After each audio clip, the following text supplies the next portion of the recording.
Hey, what's happening? I hope you're having a good week. Second appearance from me. It is Thursday morning here in Hawaii, and we've just seen the sun for the first time in about 6 days, so that's super nice. I was in the weight room this morning. Thursday's a strength conditioning day for me. Seeing the sun, you've just got to take it while it's here because you don't know how long it's going to vanish for again this time of the year here. So got out for a walk on the beach with Kim too. It's a good life. It's not bad. Can't complain. Today, we're going to take off with the 5-round format that we talked about last week, but it's going to be an entire preview episode.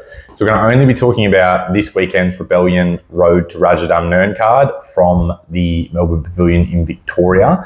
Round one, we'll talk about the show as a whole, the Road to Rajadamnern concept, and what you can expect from that. Then rounds 2, 3, 4, 5, we will give a focus to one bout each. There are 4 main card bouts on the lineup. Carl Jones versus Ramesh Habib in a 3-rounder. Bryony Soden versus very late replacement Corban Harvey. We'll get into that. That's quite a cool story. Ibrahim Abou Saleh versus the young gun James Kostic. And the headliner is a battle between 2 international superstars. Coming home for a domestic showdown. Diandra, who's currently based not far from me at Phuket Fight Club down here in Phuket, and Western Australia's Shannon Gardiner representing Kostic Muay Thai. So we're about to get into it, but if you're listening via audio or watching the video and you're not subscribed, you can do me a huge favor by pressing subscribe. Helps you because you won't miss an episode. You can get notified when I come out with something new. And if you'd be so kind as to leave a 5-star review, just helps me expand my audience and make sure I'm seen by as many people as possible. So thanks very much for tuning in. Let's get into it. So Rebellion Road to Rajadamnern, a new concept for Australia's longest standing elite Muay Thai promotion. I really like the direction that this is headed. Rebellion for such a long time has been considered the pinnacle of Australian Muay Thai. It's a place where international stars are often brought in to take part in world level fights, but also something of kind of like an unofficial feeder league from the Australian domestic circuit to worldwide. I think Rebellion is looked at by outsiders around the world as where the best fighters in Australia compete. And I know that, Sai's built a lot of partnerships to kind of create opportunities and send Rebellion regulars over to some of the major shows in Thailand and elsewhere. So the Rebellion Road to Rajadamnern concept, I suppose, is partnering with Amazing Thailand, the Thailand Tourism Authority, to, I guess, formalize that and put on a card where regulars from Rebellion and from the Australian domestic scene are given the chance to earn the opportunity to later in the year fight at the world's oldest Muay Thai stadium, Rajadamnern Stadium. So there's a really cool kind of, I guess, high stakes feel for the Australian fighters taking part here, but that's not everything that the event is. Sai, Rebellion promoter, and Rebellion have been putting in a lot of work to kind of create that engine that develops talent to put on high quality Muay Thai and Rebellion. So Sai is also involved in Muay Thai Victoria, which is the grassroots amateur scene where guys will fight in pads from 0 fights experience until they're ready to kind of ditch the gear and go pro. On every Rebellion card, and sometimes as a standalone, Sai's also developed his own feeder league to Rebellion, Roots, which people will be familiar with.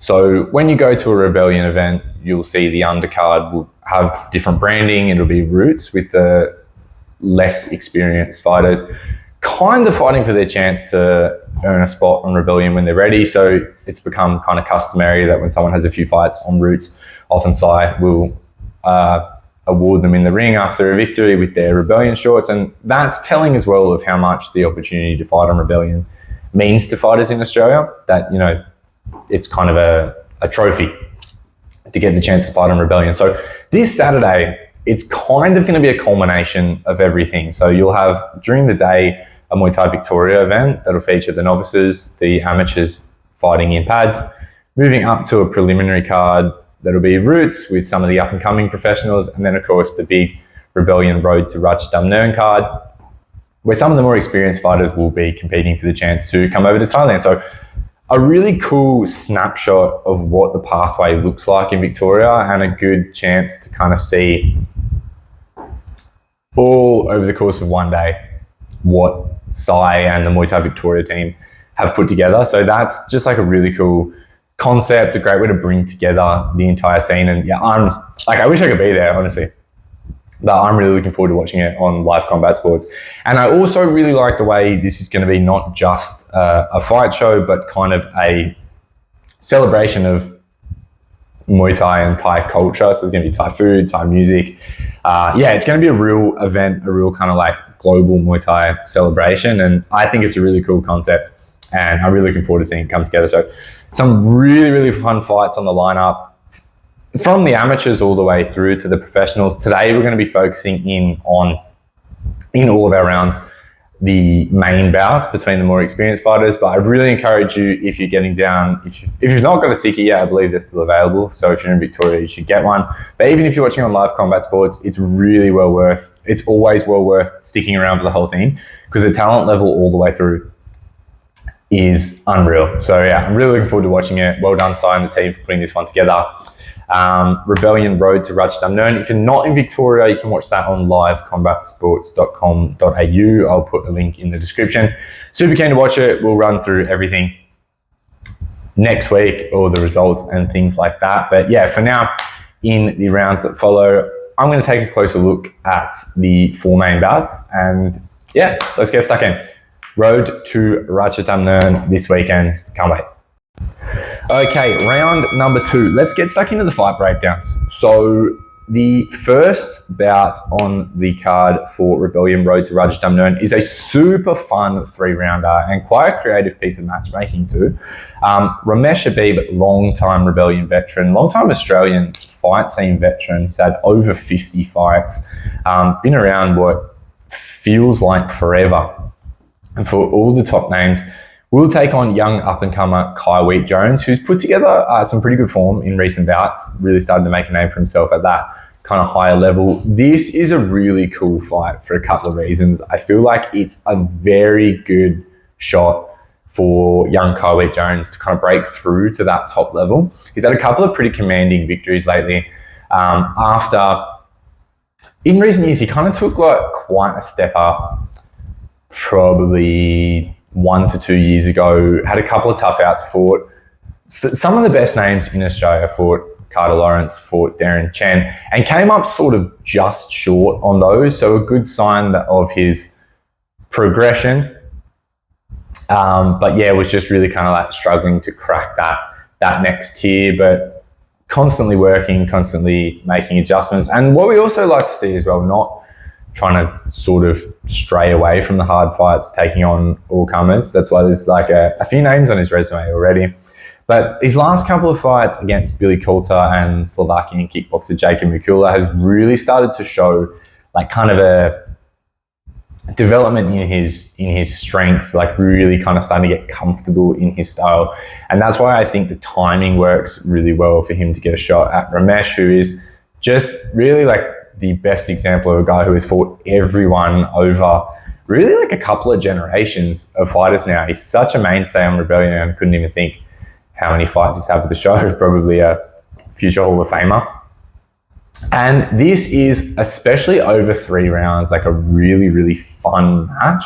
I think, like we said, it's a good test for Kai. He's had, in a lot of ways, a couple of similar style matches in a row, guys that are a little bit more aggressive, I suppose, like a kind of kickboxing focused style. You know, Billy Coulter from Queensland loves kind of that like heavy hands and low kick style, as did Jacob Mikula, was really trying to punch Kai, and Kai had to use his length. He's very, very tall, use his clinch game.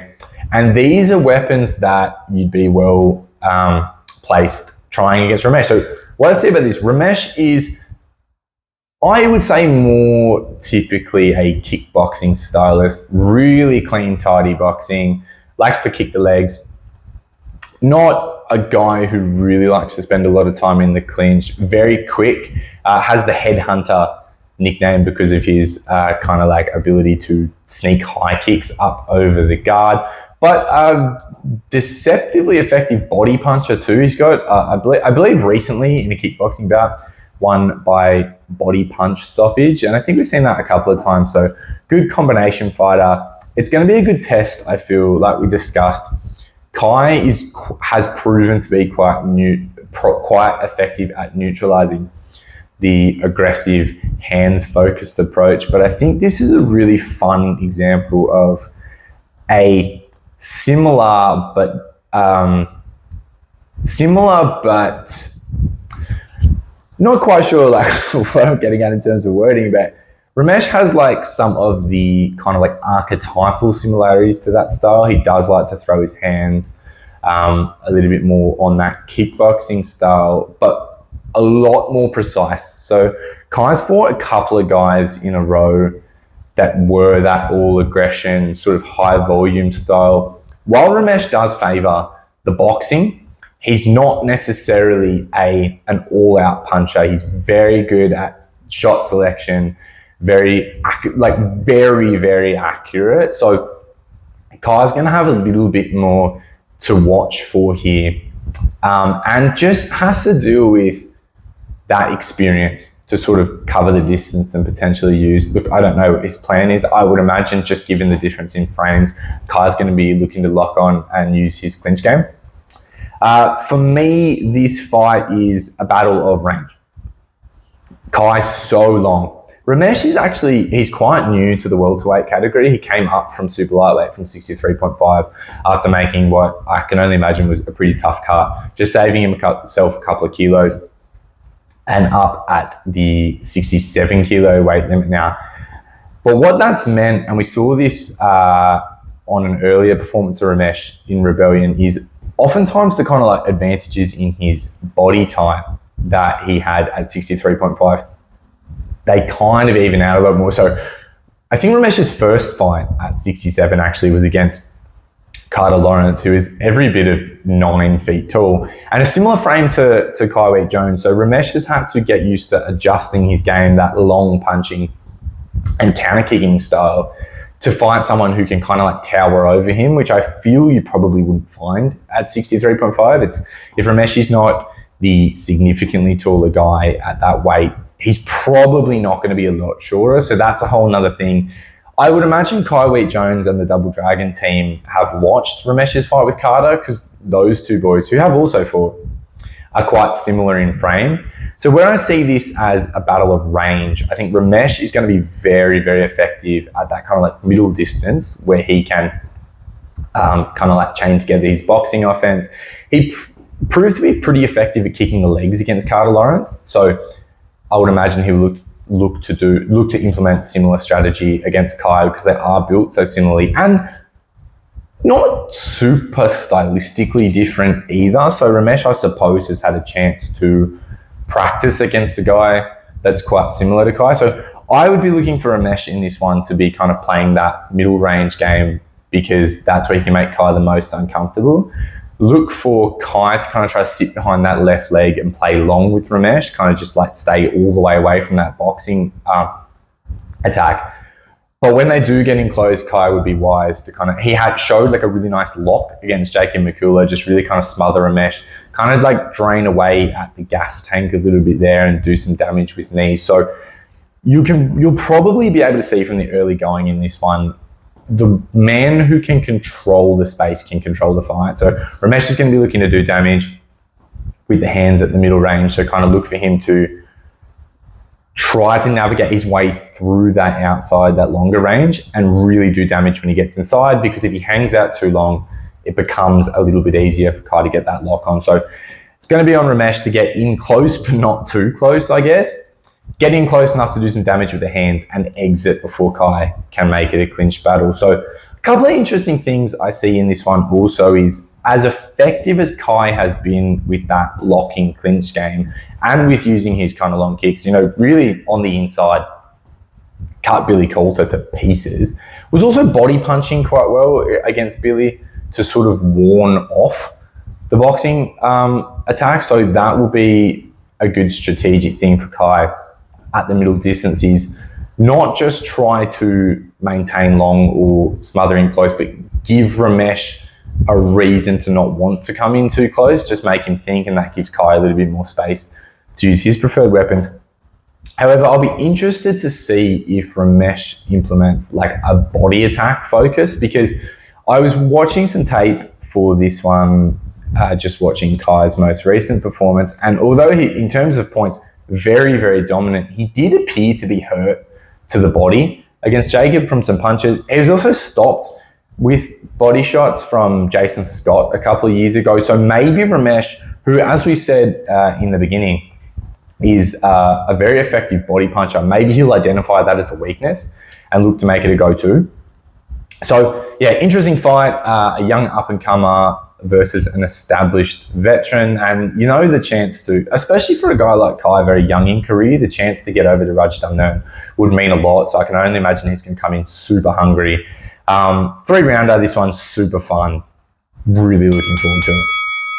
For round number 3, let's have a chat about another super fun stylistic matchup that, like, I think a lot of the fights on this Rebellion card, actually, what's so fun about them is they were not fights I would have expected to have been made, like not fights that I really thought were close to coming together, but in seeing the posters and the announcement, just kind of being like, oh, that's a really sick fight. Like, I think that kind of like element of being genuinely surprised by the matchup, it's like, I never thought of that. That's cool. So in typical Rebellion fashion, 2 Sydney fighters will travel down to Melbourne to fight each other in the super featherweight division.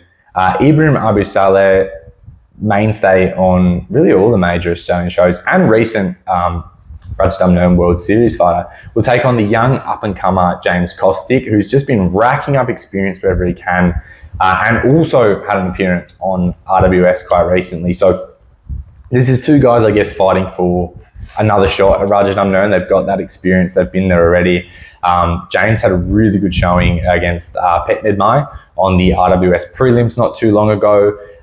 Ibi had 2 tough outs on RWS, but fighting at that kind of like more upper, like main card level for Wacharapon and for Shimon Iwa Sports, the young Japanese superstar. So Ibi's kind of picked up that experience, came up short in those fights, but looked good. Looked like he belonged, especially in that Wacharapon fight. Looked great, was pretty close. Probably should have been given, or could have been given, a knockdown at one point. Like, looked really good, looked very strong, especially in that one. Has since come back to Australia to kind of get back in the swing of it here. Picked up a good points win over Orono on 1774 earlier in the year. So fun style matchup. You got James, who's racked up tons of experience as an amateur because he was so young. He's only 18 years old, so a lot of his experience is in the juniors. But since, if you're unaware, in a lot of parts of Australia, you can't go pro until you're 18. So he was kind of just waiting, was like pretty well too good for the amateurs for a good while. As soon as he could ditch the padding, has already racked up a 5-0 start and is really touted by a lot of people in the Australian Muay Thai community as a potential future world champion. So looking great thus far, big knockout power. And I think this is like the perfect step up in competition, the perfect test for James. So Ibrahim Abou Saleh is a very, very calculated femur technical stylist, likes to play off the ropes. He's got this just incredible ability to, I guess it's like a less is more approach. He knows how to play to the points. He knows how to sit himself in the ropes, just do enough. Score his points and move, evade damage. He can turn it on when he needs to. He won the WBC Australian title by knee stoppage, so picks a shot very well, quite handy in the clinch. Just a good neutralising point style, very kick and block. Hold out, keep, neutralise, keeps fighters away, keeps himself where he needs to be and just stays. But it kind of treats his fights like a numbers game, like score, you land, I land twice kind of thing. Just, you know, very good at playing that defensive counter game, which you will need against James. This is another one of these fights that is a real stylistic clash. James, super aggressive, very dynamic and mobile, quite light on his feet, really likes to throw heavy hands. Good at kicking the legs too, has a couple of low kick stoppages, just that very technical, I suppose you could say, kind of fits that, almost like a technical Muay Mat. The hands are his weapons of choice, good at kicking the legs. Did show on RWS a little bit of a susceptibility to the leg kick. That kind of appeared to be his opponent's game plan his last time out on Rebellion against the French boy who was about 18 feet tall. So really fun stylistic clash, and I think in a lot of ways it's kind of a battle of pace. James Kostic comes out very hard, throws in high volume, very powerful. Iby's game will be to kind of like slow the fight down a little bit, negate James's offense. James's game is going to be trying to make Iby work a little bit more than he wants to and kind of damage him and not give him that opportunity to control the fight moving backwards. So really, really interesting fight. Looking forward to seeing how this one plays out. This is a gigantic scalp if James can take out Iby here, because you've got, like, even just within New South Wales, a number of guys at this weight that are considered to kind of be the upper echelon. You've got Ibrahim Abou Saleh, you've got Josh McCulloch, then you've got up in Queensland, Brandon Spain, of course, all kind of operating around that same weight bracket. And there's a lot of conversation about, I don't think any combination of those three have fought each other. So people starting to say, you know, when are we going to get these guys fighting each other? A little bit of whatever about people saying people don't want to fight them or nonsense like that. And yeah, like just calls for the guys to fight each other. It's a really good chance for young James to come in and insert himself into that conversation, really kind of like leapfrog Iby at this early stage in his career. So that's going to be kind of a really motivating opportunity for James to kind of say, like, yeah, all these guys in the weight are good, but I'm one of them too. And yeah, just early in career, only 5 professional fights in, not just unbeaten, but just about untouched in all of his fights thus far. If he can get the win over Iby, really sends a message to the top end of this weight class that he's here to stay.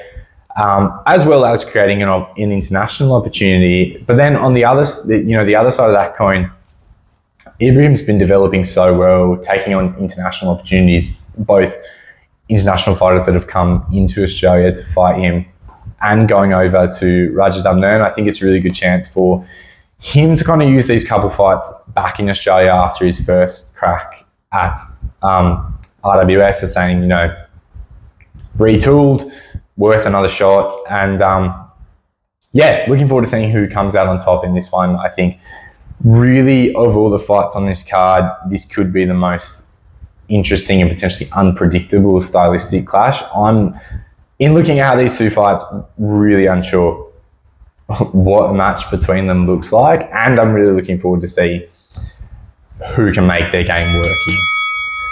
So yesterday I got a message from a friend asking if I was going to make a preview show for Rebellion, and I said, I really want to, but I think I might be a little bit too late. Like, I'm only giving people a couple of days to listen to it. And then I opened up Instagram, as I often do, and had I made the preview show already, one of the fights would have been complete waste of time talking about, because it got flipped at the very, very last minute. So I figured I will just make an up-to-date preview show. So one of the fights people were looking forward to the most, especially the local crowd in Victoria, was Bryony Soden from WA versus the Lioness Joanne La, who's another absolute Rebellion mainstay, another probable future Hall of Famer.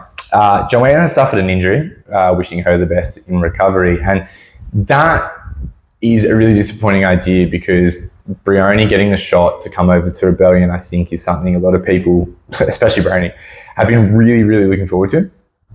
But Corban Harvey saved the day. Corban Harvey from Queensland, who's on a good run of form herself. Like, I love this. Super, super cool. Big respect to Corban. Said, she's was in Thailand, I think, training at FA Group. Said, I'll cut my trip short. I'll jump straight on a plane, start cutting weight. I'll make the fight happen. So Bryony gets to stay on the card and her fight camp gets put to use. And Corban Harvey also gets to make her Rebellion debut. Couple of things I really like about this. Sai is probably the most stressed human being on earth when it comes to putting these shows together. And however, has managed to maintain a really high-end fight. Like Corban, in coming in here, this is not a fight that feels like they just found someone to keep Bryony on the card. This could have been like the original match. Corban had an absolutely unreal performance against Grace Allison earlier in the year that made me feel like, in watching it, and I heard her do a ringside interview with Kieran Walsh where she said like something is kind of starting to click now. Like I'm really feeling a couple of pieces of my game that I've been working on come together, and that was what the performance looked like for me. She looked super strong against Grace, who is like really one of the most physically imposing fighters at that weight category. Just sort of manhandled her in a clinch. A really strong, a really true kind of Muay Thai style performance. Back that up with a win at home versus another veteran in Rosie Comlos. So she's on a good run of form to get a first shot on Rebellion. And I think a fight with Bryony is something that I know there's been some talks about it happening before. I think the team at Muay Thai League wanted to put the fight on a little while ago. Yeah, this is a top end fight. I'm really excited to see it. Looking on the other side of the ring, Bryony Soden, she's on an absolutely incredible run of form. The only blemish on her record in recent, I want to say even years, is a world title attempt. Got some good experience attempting to win the world title. Dropped down a weight class and picked up the international title. Has very quickly risen to close to the top of basically every major sanctioning body's rankings, and could very well be on the cusp of a major international opportunity. She has already also been over and fought on RWS, so to win the chance to fight at Rajadamnern, it wouldn't be a first time for her. Yeah, really happy that Bryony got to stay on the card because she deserves the opportunity. And very, very impressed with Corban putting this together, but also really interested in the fight. So a couple of things to think about here is Corban, I know she has discussed after recent fights kind of coming down a little bit in weight. 57 is her preferred weight. She's going to make it on 4 days notice. So that's always something to consider. However, on the other side, Bryony was over the course of her training camp, dropping a weight class. The bout with Joanne was going to be at 54. She's now got 3 extra kilos to play with. So I'd imagine Bryony had a bit of a feed after she got this news. But that's kind of like, Corban, very big for the weight, very tall, very rangy, like a true knee fighter's build. Bryony, after now putting in kind of that work to drop down to 54, comes up in weight. So you could imagine Corban would have the size advantage, but the question is going to be how easily does she make the weight? Is she going to be battling a little bit in the 4 days, especially having to travel? If she's coming over from Thailand, that makes weight cutting just that little bit more difficult. So a couple of weight-based caveats to consider. The style matchup, very, very interesting. So Bryony, like that kind of shorter, stockier punches build. She makes a real focus within her training on her boxing, on her hands, very combination oriented, high volume. She pushes a really high pace that a lot of girls don't know how to deal with. But the kind of the kind of answer to that style often can be to lock on and clinch and sort of drain that punching power away, which Corban has been proving very good at, especially considering they are, I suppose one weight class apart now. Corban could use that size, height, frame advantage to make things difficult in the clinch, but it's as she kind of has to navigate that distance, get inside in the clinch. Bryony's very, very good at chaining her punches together in there. So yeah, a really fun puncher versus clincher kind of style match. Love the fight. Really like that Corban's put a hand up. And I think does say something as well about how much it means to fighters to get on Rebellion, that Corban says like, fuck it, I will end my trip to Thailand, travel back to Australia to make this happen and to fight one of the top girls in the region at the moment too. So really interesting fight, really fun clincher versus puncher sort of style matchup. Really, really looking forward to it. And I'm looking forward to seeing one of these two boxers get the chance to go overseas afterwards. So yeah, super, super fun fight. And for today's final round, let's discuss what I am really, really looking forward to. As I said, when this fight was first announced, when I saw the poster in my Instagram feed, this is a domestic super fight. And one of the things I like about this card altogether is if you look at all the main card fights, they are battles between Australian stars. So Rebellion has, like we talked about in the opening round, made such a name for itself as a promotion in putting on world level fights, bringing in internationals. This is just a really good showcase of best of the best Australian talent fighting each other, which I love, makes me really proud to be a part of the Australian Muay Thai scene. And also means, as fun as international fights are, when we have a lot of promotions that can put on international bouts, sometimes there is a bit of time goes by where we don't see the best Australians fight each other. So this is a really fun one that to me has a really fun story. Diandra Martin versus Shannon Gardiner for the Rebellion Muay Thai Championship. Diandra, currently based here in Thailand, training with the legendary Phuket Fight Club. Shannon Gardiner, a multiple time now world champion based out of Kostic Muay Thai in Perth. So an Australian super fight, but Rebellion still has to fly them both in from pretty far away.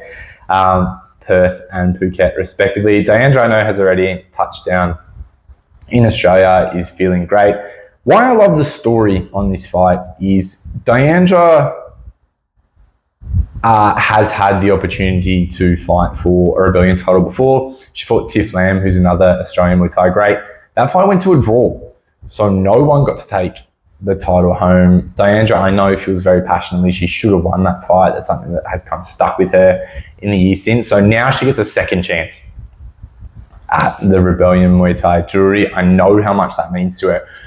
But also from Diandra's side of this match, she's been fighting the best of the best internationally. She was contracted to one championship for some time, fought Smilla Sundell, who's, you know, one of the scariest fighters in the world at this point, had an excellent performance, got a victory over Amber Kitchen, went over to America and fought Jackie Bunton. She's fought superstar after superstar in Muay Thai, and it's been some time since she's been able to fight in Australia. I know that's important to her as well. What I also like for this one is Diandra switched it up a little bit. She was training out of Muay Thai in Canberra. She decided to go all in, move herself to Phuket, train with the team at Phuket Fight Club and develop there. It's given her the chance to get some activity. So when you're fighting for a promotion such as one championship, it's often up to them when you can compete, and they won't, you know, they put on these big events, you know, like Diandra's getting to go over to America and things like that, which is awesome, but it stretches your fights out. It means you don't get to fight as actively as you would like to. So when Diandra got to come to Thailand, she got to jump in on a couple of fights in slightly quicker succession and looked awesome. She won by a deadly stoppage at Patong Stadium, then went over to RWS and showed some real developments in her game, real strong straight right. I think she dropped her opponent on RWS 3 times over the course of the fight. Like, really, really strong performance. And I know she's excited to show how she's changed her game coming back to Australia. It is like a bit of a homecoming performance. And what a name for her to get to test herself against. Shannon Gardiner has been just really, really climbing the ranks. She's won the WBC World Championship. Looked, in recent times, pretty close to untouchable, really coming into, still very young, coming into her prime, making a name for herself as one of the top girls in the entire world. So, like I said, for an Australian fight, it doesn't get bigger than this. This is an international caliber fight just between two girls that are products of the Australian Muay Thai scene.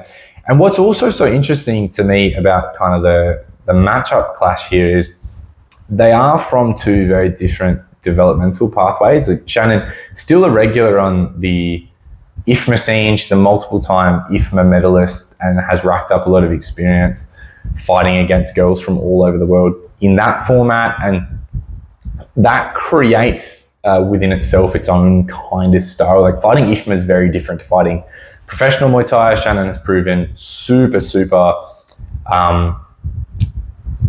effective at fighting in both styles, fighting in that kind of like higher volume IFMA style, which you do see come out in her kind of like professional Muay Thai style too, very combination oriented. Whereas Diandra has much more gone the professional Muay Thai route. So worked her way up through the Australian scene, had a busy run fighting through Roots, and then the fight we spoke about just before on Rebellion for the title.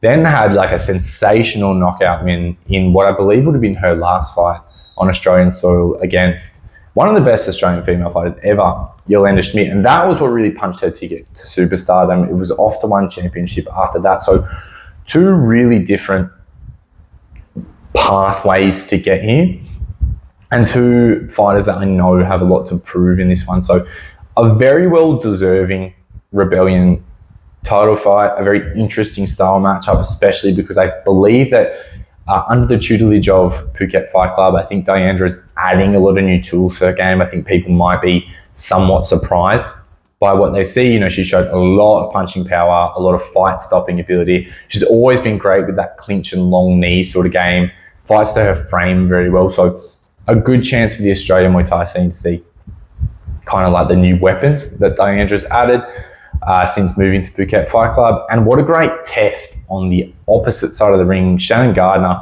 so physically strong, like really dialed in kind of her strength and conditioning. Like I suppose that, you know, the last couple of years, being so young, still growing into her frame, showing like a lot, like developing so much every time out. The team at Kostic doing such a good job with her. Really interesting match to watch, and a fight that I believe has really serious implications for kind of like the global landscape of Muay Thai at this weight class. Yeah, cannot wait for this one. Really good way to close the Rebellion show. Can't really think of a fight between two Australian fighters that's more deserving of a Rebellion title, and given the history of this belt, hopefully it's not a draw. So yeah, cannot wait to see this fight. New and improved Diandra Martin versus Shannon Gardiner, who really looks to be shooting for the stars in recent years.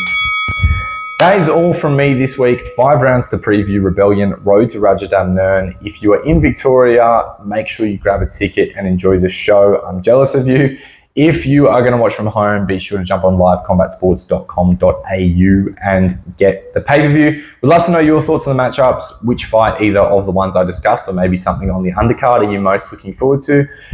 Shoot me a message on Instagram at Combat Chat Podcast, and be sure to follow the show. Like, share, tell a friend, and subscribe. We'll be back next week to run through all the goings on of the show. Can't wait to watch it, and I'll talk to you soon.